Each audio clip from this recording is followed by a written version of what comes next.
Angle M is congruent to itself, so I'm going to put that into my drawing.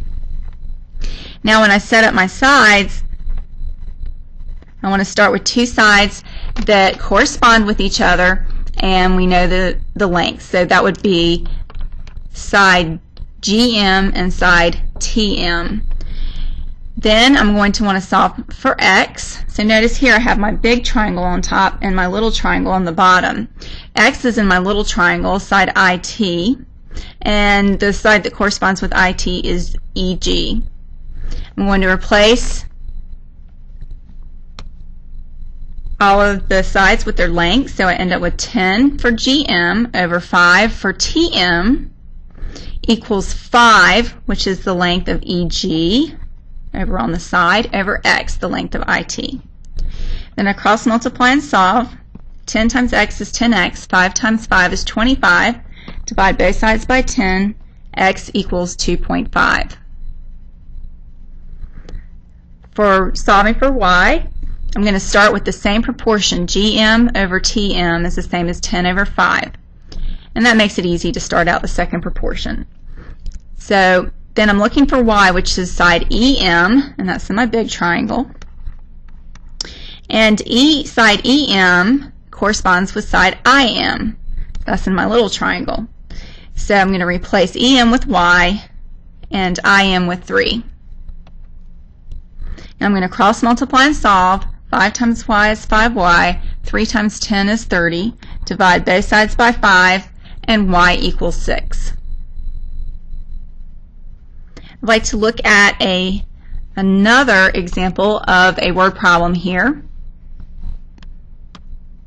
Annie, who is 160 centimeters tall, cast a shadow that was 210 centimeters long, while her sister's shadow was 260 centimeters long. How tall is Annie's sister?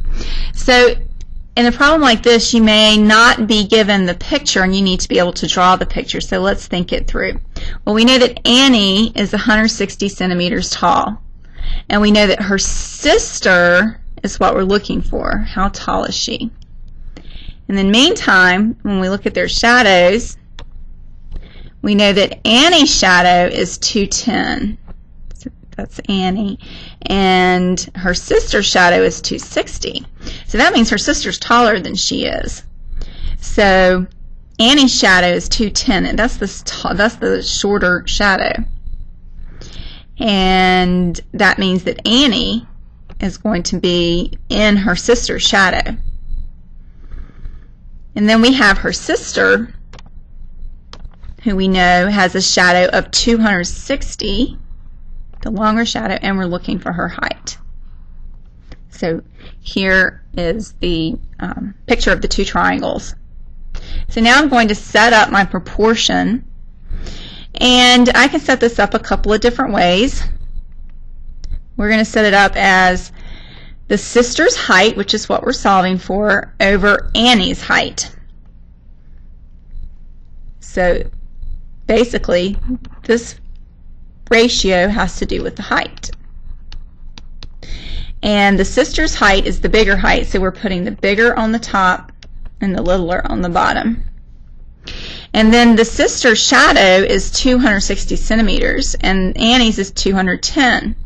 So this ratio is dealing with the shadow length, or shadow. Again, big triangle on top, little triangle on the bottom. So we have the sister is to Annie as the sister's shadow is to Annie's shadow.